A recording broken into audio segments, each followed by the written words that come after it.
आइए अब हम रियल नंबर में एक इम्पोर्टेंट टॉपिक के बारे में पढ़ते हैं, यूक्लिड विभाजन प्रमेयिका, यूक्लिड डिवीजन लेमा। ठीक है, तो यूक्लिड एक मैथमेटिशियन है। विभाजन सिंपल डिवीजन जो हम बेसिक 5th-6th क्लास से करते हुए आ रहे हैं।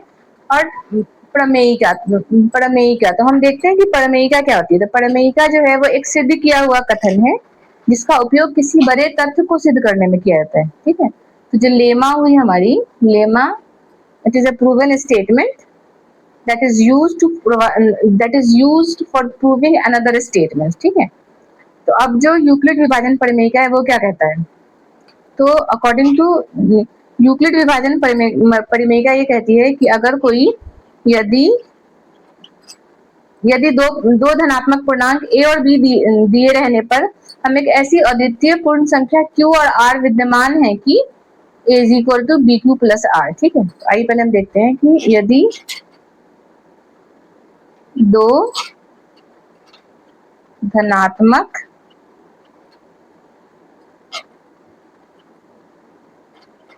पूर्णांक a और b दिए रहने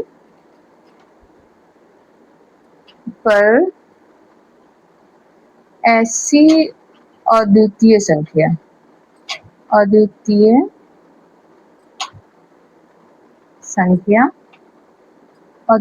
पूर्ण संख्या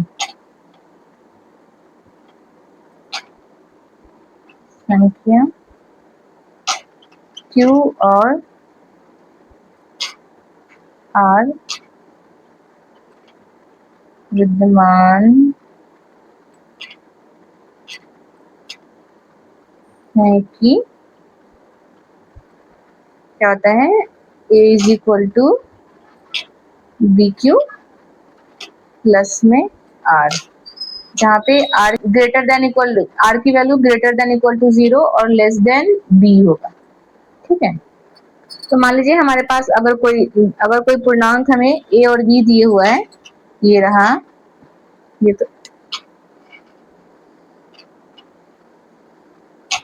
ये हमारी क्या हो गई, यूक्लिड विभाजन प्रमेयिका हो गई। ठीक है, अब मान लीजिए कोई हमें पूर्णांक A दिए हुआ है, ये धनात्मक पूर्णांक है। ठीक है, A और B दिए हुआ है, तो जब हम B से A को डिवाइड करेंगे तो हमें एक पूर्ण संख्या Q मिलेगी और एक यहाँ पे रिमाइंडर R मिलेगा। ठीक है, तो ये जो प्रमेयिका यही कह रही है कि अगर हमें दो पूर्णांक A और B दिया हुआ है तो एक ऐसी अद्वितीय पूर्ण संख्या Q और R निकालते हैं जिसका रिलेशन होता है A is equal to BQ plus R, जहाँ R की वैल्यू जो है वो ग्रेटर देन इक्वल टू 0 और लेस देन B है। तो अब यहाँ पे ये देख लेते हैं कि ये जो B है इसको हम लोग कहते हैं भाजक।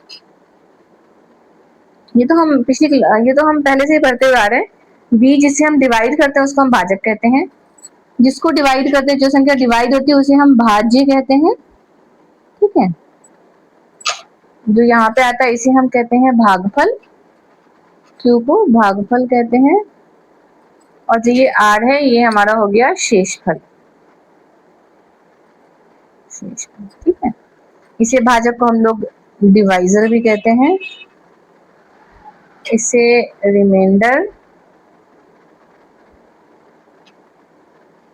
भागफल को क्वोशिएंट कह देंगे और भाज्य को हम लोग कहते हैं डिविडेंड। ठीक है, तो अब हम एक बार ये देख लेते हैं, एक बार ध्यान से देखिएगा, ये जो R की वैल्यू है वो 0 और B से कम होगी। हम एग्जांपल के लिए ले लेते हैं, हम B कांस्टेंट कर लेते हैं। मान लीजिए 3 है। ठीक है, 3 से हम 4 को डिवाइड कर रहे हैं, 3 से 5 को डिवाइड कर रहे हैं, फिर 3 से 6 को डिवाइड कर रहे हैं, फिर हम 3 से 7 को कर रहे हैं, फिर 3 से हम 8 को डिवाइड कर रहे हैं, फिर 3 से हम लोग 9 को डिवाइड कर रहे हैं। तो 3 से इसको डिवाइड करेंगे, 3 1 जा 3, फिर 3 एकम 3, यहाँ पे क्या 1 बच गया। यहाँ पे 3 से करेंगे तो 1 बार में जाएगा और यहाँ पे 2 बच गया। यहाँ पे 3 से करेंगे 2 बार में गया और यहाँ पे 0 आ गया। यहाँ पे 3 से करेंगे 2 बार में गया और यहाँ पे 1 आ गया। यहाँ पे क्या होगा, 3 दूना 6, 2 बच गया, यहाँ पे 3 तिया 9, 0 बच गया। तो अब ये सब क्या है, ये 1 2 0 1 2 0 ये क्या है, ये यही तो हमारा R है, ये R है। और ये 3 क्या है, ये हमारा B है। तो हम ये यहाँ पे हम ये कह सकते हैं कि जो R की वैल्यू है, हम देख रहे हैं कि R की वैल्यू जो है वो 0 है, 1 है और फिर 2 है, 2 से ज्यादा नहीं है। हम ये कह सकते हैं कि R की value greater than equal to 0 और लेस देन B है। ठीक है, तो यहाँ पे यही तो कह रहा है कि A is equal to B Q plus R, जहाँ पे R greater than equal to 0 और लेस देन B है। ठीक है, तो अब तो हम इस एग्जाम्पल को, जो मैंने अभी एग्जाम्पल देखा उसको देख के हम कह सकते हैं अगर B की वैल्यू हमारी 4 है तो R की वैल्यू क्या हो जाएगी, 0 से लेकर के 3 तक होगी। तो 0 हो जाएगा, 1 2 3 हो जाएगा, 4 कभी नहीं होगा R की वैल्यू। ठीक है, B से कम होगी। और अगर मान लिया कि हमारा B का वैल्यू 5 है तो R की वैल्यू क्या हो जाएगी, 0 हो जाएगा, 1 2 3 4। ठीक है, ये आपको समझ। अब आइए अब हम लोग देखते हैं यूक्लिड विभाजन एल्गोरिथम क्या होता है। ठीक है, तो ये यूक्लिड डिवीजन एल्गोरिथम जो है, हम पहले ये देखते हैं कि एल्गोरिथम क्या होता है। एल्गोरिथम, तो एल्गोरिथम जो है चरणों की एक श्रृंखला होती है जो एक विशेष प्रकार की समस्या को हल करने की विधि में प्रदान किया जाता है। तो एल्गोरिथम ऐसा कुछ भी नहीं है, ये series of well defined steps होता है जस्ट। ठीक है, तो एल्गोरिथम हमारा क्या हो जाएगी, चरणों की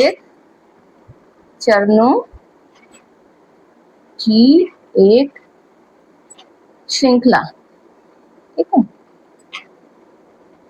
श्रृंखला होती है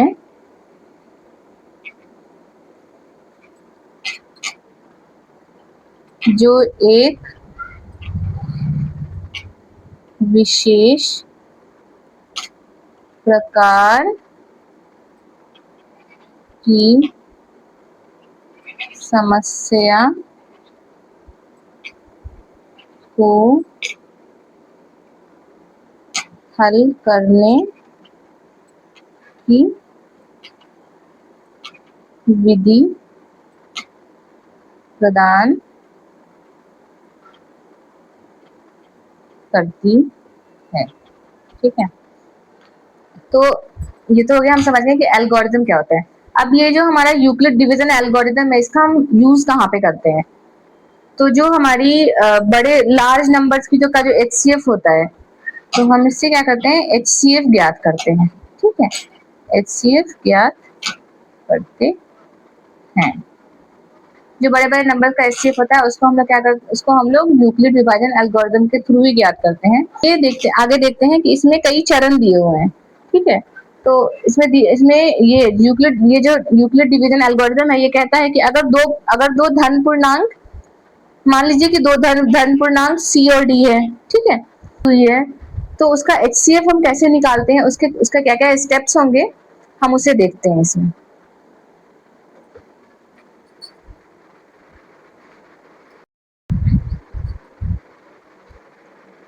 आइए हम देखते हैं कि ये यूक्लिड डिवीजन एल्गोरिथम क्या कहता है। ठीक है, तो यूक्लिड डिवीजन एल्गोरिथम ये कहता है कि अगर कोई दो धनात्मक पूर्णांक, मान लीजिए कि C और D है, जिसमें C ग्रेटर देन D है, इसका HCF ज्ञात करना है। इसका HCF ज्ञात करने के लिए नीचे दिए हुए चरणों का अनुसरण कीजिए। ठीक है, मान लीजिए कि हमें कोई धनात्मक पूर्णांक दिया हुआ है, मान लीजिए कोई धनात्मक पूर्णांक हमें C और D दिए हुआ है, जहाँ पे क्या है, C ग्रेटर देन D है।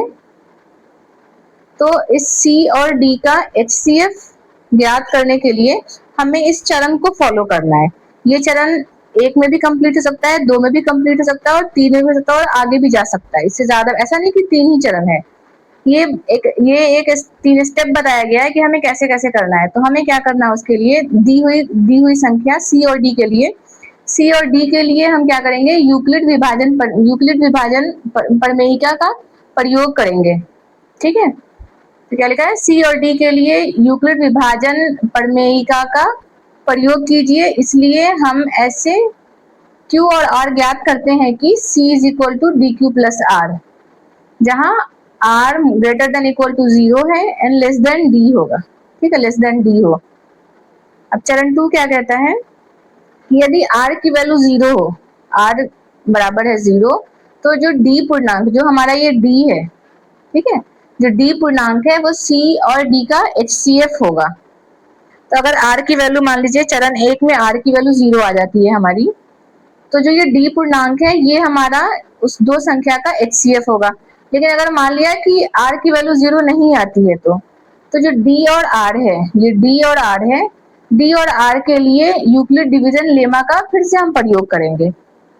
समझ रहे हैं आप, हमें एक संख्या दी गई है C और D, जहां पे C ग्रेटर देन D है, तो उसमें हम यूक्लिड डिवीजन लेमा का प्रयोग करेंगे और हम Q और R की वैल्यू निकालेंगे, जहां R जो है वो ग्रेटर देन इक्वल टू 0 है, लेस देन D है। तो अगर इस प्रक्रिया में, अगर हमें इस चरण में अगर हमें R की वैल्यू 0 मिल जाती है, तो जो D है, D पूर्णांक है, ये हमारा उस दोनों नंबर का C और D का HCF हो जाएगा।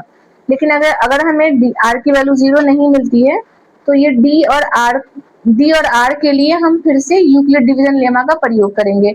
और चरण 3 क्या कहता है कि इस प्रक्रिया को, ये जो हमारा C is equal to D Q plus R है, इस प्रक्रिया को तब तक जारी रखिए जब तक शेषफल 0 ना प्राप्त हो, मतलब R की वैल्यू 0 ना हो जाए। इसी स्थिति में प्राप्त भाजक, ठीक है, और इस स्थिति में जो D की वैल्यू, प्राप्त भाजक वही D की वैल्यू होगी, वो हमारी, जो हम HCF 2 नंबर का ज्ञात करना चाह रहे हैं, वो हमारी वांछित HCF होगी। ठीक है, तो एक हम एग्जाम्पल से समझ लेते हैं। मान लीजिए हमारा एक एग्जाम्पल है, मान लीजिए कि हमारी एक संख्या है 135 और